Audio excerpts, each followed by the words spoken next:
बच्चे मेरे साथ बोलेंगे, भारत माता की, भारत माता की। सभी लोग बैठ जाए। फोटोग्राफर वीडियोग्राफर भी जरा बैठ जाए भाई, अंत तक बच्चों को मैं देख पाऊं। बैठ जाए, मैं यहीं खड़ा रहकर बोलने वाला।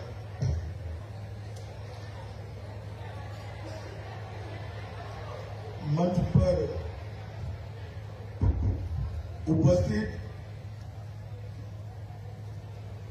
स्वामी जयंतानंद जी, सचिव रामकृष्ण मिशन विद्यापीठ देवघर, स्वामी दिव्य सुखानंद जी, प्रधान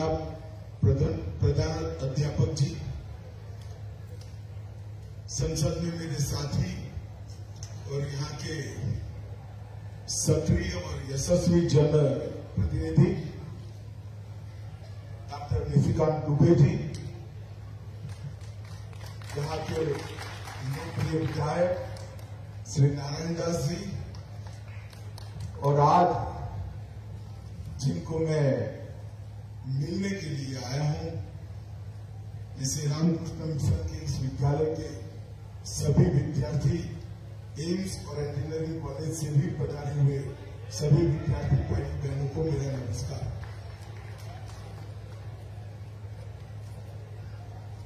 आज इस विद्यालय के शताब्दी समारोह की कार्यक्रमों की श्रृंखला के एक कार्यक्रम में उपस्थित होने का मुझे मौका मिला है, और मैं स्वामी जयंतानंद जी का हृदय से धन्यवाद करना चाहूंगा कि उन्होंने मुझे रामकृष्ण मिशन के साथ फिर से एक बार मंच शेयर करने का मौका दिया। ये मेरे लिए सौभाग्य है।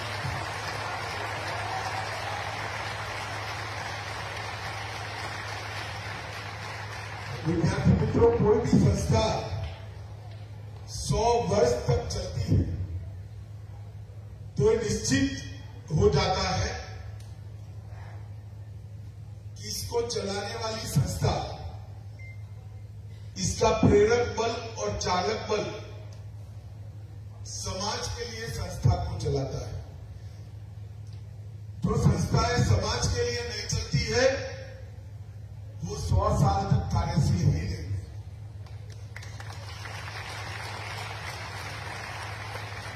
जो संस्थाएं देश और दूसरों के लिए नहीं चलती है वो सातत्यपूर्ण तरीके से 100 साल तक काम नहीं कर सकती। और विद्यालय ने 1922 से 2022 का जो सफर तय किया है, ये निश्चित रूप से रामकृष्ण मिशन के उद्देश्यों का और रामकृष्ण मिशन के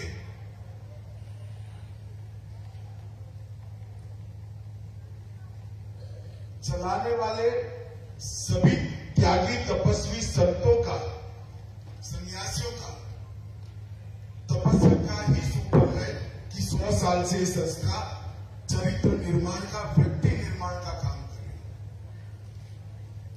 स्कूल में से बच्चा बाहर निकले, इंजीनियर बन जाए, डॉक्टर बन जाए, वैज्ञानिक बन जाए, जज बन जाए, न्याय के क्षेत्र में काम करने वाला कोई महाधिवक्ता बन जाए, ये देश के लिए अच्छा ही। मगर स्कूल ऐसे विद्यार्थियों को अपने स्कूल से बाहर भेजे जो चारित्रवान हो और साथ में डॉक्टर भी हो, जो चारित्रवान हो साथ में इंजीनियर। ये दोनों के बीच में बहुत बड़ा अंतर है। और मैं 12 साल की उम्र से सार्वजनिक जीवन में जुड़ा हुआ हूं। इतने लंबे सार्वजनिक जीवन में कई शैक्षणिक संस्थाओं और रामकृष्ण मिशन के विद्यालय से बाहर निकले हुए विद्यार्थियों का मेरा संपर्क आया है। दोनों के बीच में एक अंतर है चारित्र का, चारित्र निर्माण का और चारित्र निर्माण के साथ साथ देशभक्ति से युक्त नागरिक है।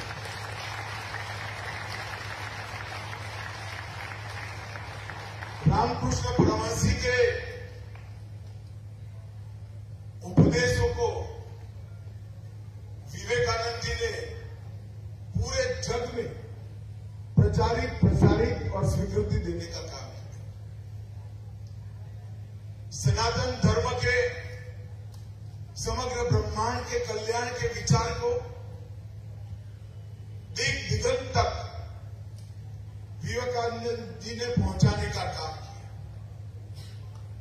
और उसी आदर्शों से बनी हुई रामकृष्ण मिशन ने, मैं निश्चित रूप से मानता हूं कि आजादी के बाद के कालखंड में रामकृष्ण मिशन से, इसके विद्यालय से निकले हुए विद्यार्थियों ने भारत निर्माण में अपना बहुत बड़ा योगदान दिया है।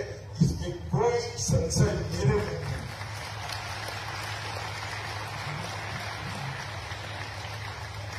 इसी विद्यालय में नेताजी भी आए, विनोबा भावे भी आए, कई महापुरुष आए।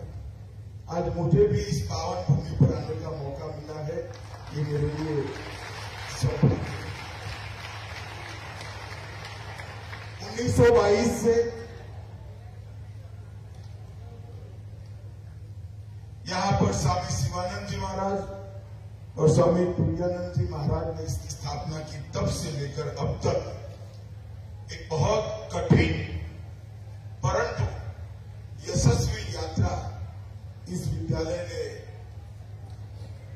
काट कर आज शताब्दी पर आप खड़े हैं। मेरे रामकृष्ण मिशन मठ के सभी सन्यासी और विद्यालय के सभी शिक्षकों को मेरी बहुत बहुत शुभकामनाएं हैं कि और 100 साल तक ये विद्यालय राष्ट्र निर्माण के काम में लगा रहे और यहाँ से अनेक अनेक तेजस्वी ओजस्वी राष्ट्रभक्त विद्यार्थी देश के लिए काम करें। मैं अभी आ रहा था तो निशिकांत जी ने मुझे एक आश्चर्यजनक बात बताई कि कई सारे लोग ट्रांसफर पोस्टिंग देवघर में करा लेते हैं क्योंकि बच्चों को इस स्कूल में पढ़ने का मौका मिल जाए। मैं नहीं मानता, पूरे देश भर में कई सारे अफसर देवघर का पोस्टिंग करा देते हैं क्योंकि बच्चे को इस स्कूल में इसकी नींव पड़ जाए, इसके सोचने का आधार बहुत बड़ी उपलब्धि है। और निष्काम कर्म के अलावे इतनी ख्याति, इतनी सुगंध समाज के अंदर कभी भी प्रसरती नहीं। तो मैं मन से अरुणाचल में भी गया था, यहां पर भी आया। मेरे जीवन पर पहले स्वामी विवेकानंद जी और उसके बाद में विवेकानंद जी को पढ़कर जानकर रामकृष्ण परमहंस जी का मेरे जीवन पर बहुत बड़ा प्रभाव है और देश और समाज के लिए उनकी जो व्याख्या और उनका जो रास्ता है समाज कल्याण का, वो ही सत्य है, ये मैं मानता हूं। यह अभ्यास करने वाले बच्चों को मैं एक बात कहना चाहता हूं। अपने एक पुस्तक में वरुण जी, जो बहुत महान साहित्यकार और शिक्षाविद थे, उन्होंने एक दोहा लिखा था, करत करत अभ्यास के जड़मती हो सुजान, रसरी आवत जात ते सील पर परत निशान। इसका मतलब है बार बार पढ़ने से, बार बार समझने से मूर्ख भी ज्ञानी बन जाता है। जैसे रस्सी के कई बार घिसने से कुएं के पत्थर पर भी निशान पड़ जाता है। तो मैं विद्यार्थियों को कहना चाहता हूं कि परिश्रम का कोई विकल्प नहीं। परिश्रम से ही सफलता मिल सकती। सफलता प्राप्त करनी है तो ढेर सारी चीजों का संयोग चाहिए, परंतु इस संयोग में से अगर परिश्रम को निकाल देते हो तो सफलता कभी नहीं। तो सबसे पहले तो परिश्रम एकमात्र विकल्प है सफलता का। और फिर सफलता प्राप्त होने के रास्ते में ईश्वर का आशीर्वाद भी बहुत जरूरी होता है। और ईश्वर का आशीर्वाद कब मिलता है? ईश्वर का आशीर्वाद तभी मिलता है जब सफलता प्राप्त करने का, ज्ञान प्राप्त करने का उद्देश्य हम खुद न हो, समाज हो और कोई हो। अगर हमारे जीवन के कल्याण के लिए, व्यक्ति के कल्याण के लिए, परिवार के कल्याण के लिए हम परिश्रम करेंगे तो सफलता मिलेगी, तो भी सीमित। अगर हम तय कर लेंगे कि मेरे परिवार के कल्याण के बाद भी बहुत सारी ऊर्जा मेरे पास बची है, मेरे संसारिक जिम्मेदारियों का निर्वहन तो मैं करूंगा ही, परंतु पूरे समाज का, पूरे देश के उत्थान के अंदर भी मैं योगदान करूंगा, तो निश्चित मानना ईश्वर के आशीर्वाद आप पर जरूर आएंगे और सफलता की सबसे बड़ी चोटी पर आप अपने आप को पाओगे। जीवन में उद्देश्य बहुत महत्वपूर्ण होता है। अभी आजादी का अमृत महोत्सव चल रहा है। देश को आजाद हुए 75 साल हो गए। मोदी जी ने आजादी के अमृत महोत्सव को जोर शोर के साथ मनाने का निर्णय किया। इसके 3 उद्देश्य हमारे सामने रखे।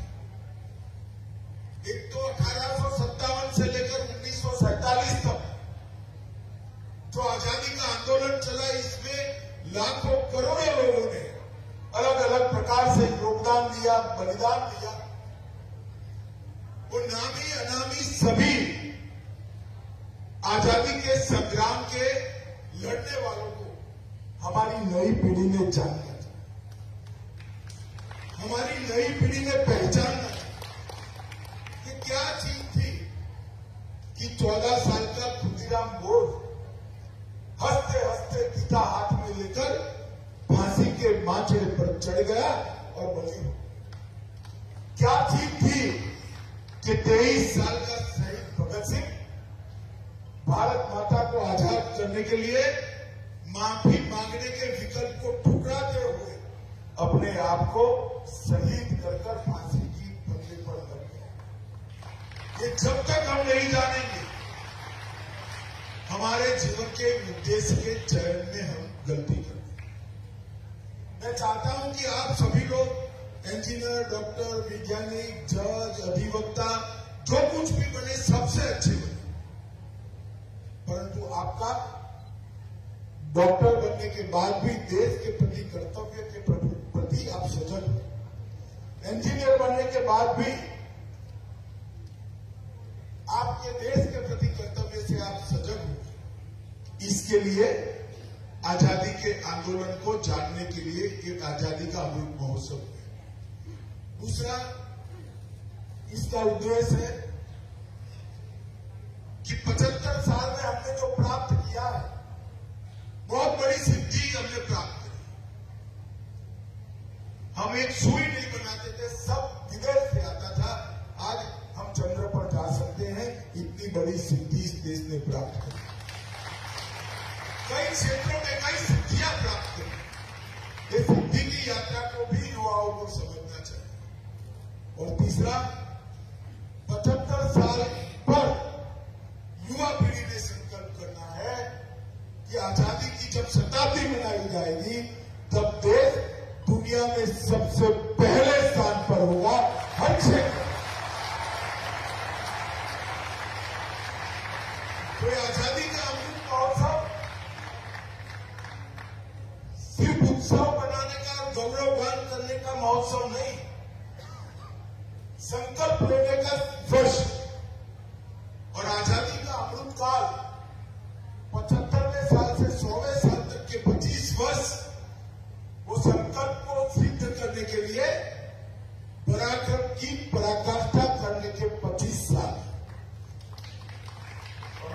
आपको बताता हूं, मैं या स्वामी जी 2047 में शायद नहीं हूं, मगर मेरे सामने जो बच्चे बैठे हैं ना, वो सभी 2047 में होंगे। ये जिम्मेदारी हमारे साथ साथ आपकी सबसे ज्यादा है। महान भारत की रचना, महान भारत की रचना सिर्फ समृद्धि से नहीं होती। महान भारत की रचना का मतलब है विवेकानंद की कल्पना का भारत। महान भारत की रचना का मतलब है समग्र संसार के अंदर हमारे मूल विचार को, हमारे सार तत्वों को, भारतीय संस्कृति के वहां पहुंचाकर समग्र संसार के सोचने का तरीका साफ करना। और महान भारत की रचना का काम युवा ही कर सकते हैं। तो मैं आजादी के अमृत महोत्सव में बहुत सारे युवाओं के साथ 5 युवाओं से लेकर 4 लाख युवाओं तक बहुत संवाद किए। कई जगह युवाओं ने बताया कि आपने भगत सिंह की बात करी, खुदीराम बोस की बात करी, मगर देश आजाद है, हम तो देश के लिए शहीद नहीं हो सकते। आपकी बात सही है, देश आजाद हो चुका है, अब देश के लिए शहीद होने की जरूरत नहीं है, देश के लिए मरने की जरूरत नहीं है, परंतु देश के लिए जीने से हमें कोई नहीं रोक सकता। हमें देश के लिए जीने का संकल्प है। हम हमारे जीवन के उद्देश्य, भारत को महान बनाने का उद्देश्य अगर लेकर हम निकलते हैं, तो मैं निश्चित रूप से मानता हूं कि भारत को महान बनने से, सर्वप्रथम हर क्षेत्र में बनने से कोई नहीं रोक सकता। बच्चों, आपको मेरा आग्रह है कि मोदी जी 2020 में नई शिक्षा नीति लेकर आए। ये नई शिक्षा नीति को आपको जरूर पढ़ना चाहिए। मेरा सौभाग्य है कि नई शिक्षा नीति बनती थी, तब से मैं इसके साथ इन्वॉल्व हूं। ये नई शिक्षा नीति का नींव स्वामी विवेकानंद जी के संदेश। स्वामी जी ने कहा था, जो शिक्षा आम नागरिक को जीवन के संघर्ष के लिए समर्थ नहीं बनाती, जो शिक्षा विद्यार्थियों में चरित्र निर्माण नहीं करती, जो शिक्षा बच्चों में परोपकार का भाव निर्मित नहीं करती और सिंह जैसा साहस पैदा नहीं करती, वो शिक्षा अधूरी है, आधी है और उद्देश्य भी है। भारत की शिक्षा व्यवस्था में स्वामी जी ने हमारे लिए रखे लक्ष्यों को पूर्ण करने के लिए मोदी जी नई शिक्षा नीति लेकर आए हैं, जिसमें हमारी भाषाएं, हमारी संस्कृति, हमारे इतिहास, इस सब पर गर्व करते हुए विश्व के आधुनिक से आधुनिक ज्ञान को प्राप्त करने की सुविधा है। भारत के समाज को और विशेषकर भारत के युवाओं को भाषा की लघुता ग्रंथि से बाहर आ जाए। सबसे महान भाषाएं अगर कहीं है तो इस देश के अंदर। और मैं आपको बताता हूं, दुनिया की कोई भाषा सीखने में कोई बुराई नहीं, परंतु अपनी भाषा को संजो कर रखना, अपनी भाषा को सीख कर रखना, क्योंकि हर व्यक्ति मां की भाषा में ही सोच सकता है। आपकी सोचने की क्षमता सबसे अच्छी मातृभाषा में, आपकी विश्लेषण की, एनालिसिस की क्षमता सबसे अच्छी मातृभाषा में, आपकी तर्क की, लॉजिक की सबसे अच्छी क्षमता आपकी मातृभाषा में, और आपके डिसीजन लेने की, निर्णय शक्ति बढ़ाने की सबसे अच्छी क्षमता अगर कोई एक भाषा में है तो आपकी मातृभाषा। मेरा बच्चों से आग्रह है कि मातृभाषा को जरूर पकड़ कर रखना। मोदी जी ने जो नई शिक्षा नीति अब लगभग नीचे पहुंचने आई है, हमारा पूरा शिक्षा का खाका अब परिवर्तित होगा। शिक्षा भारतीय संस्कारों के साथ, भारतीय इतिहास के साथ, भारतीय संस्कृति के गौरव के साथ विश्व भर की हर क्षेत्र की आधुनिक से आधुनिक शिक्षा भारत में उपलब्ध कराने के लिए ये सरकार काम कर रही है। आज मैं स्वामी विवेकानंद से लेकर रामकृष्ण परमहंस जी से लेकर यहाँ पर बैठे स्वामी तक सभी की तपस्या से ये विद्या का एक अनवरत यज्ञ 100 साल से यहाँ पर चल रहा है। वो प्रयास को, ये महान योगदान को मैं प्रणाम कर मेरी बात को समाप्त करना चाहता हूं और आप सभी को अपने व्यक्तिगत जीवन में स्वामी जी के बताए रास्तों पर हम चले, ऐसी अनंत अनंत शुभकामनाएं देता हूं। वंदे मातरम, भारत माता की। और अब रामकृष्ण मिशन विद्यापीठ के प्रधानाचार्य स्वामी दिव्य सुधानंद जी महाराज से आग्रह होगा कि वे धन्यवाद ज्ञापन करें।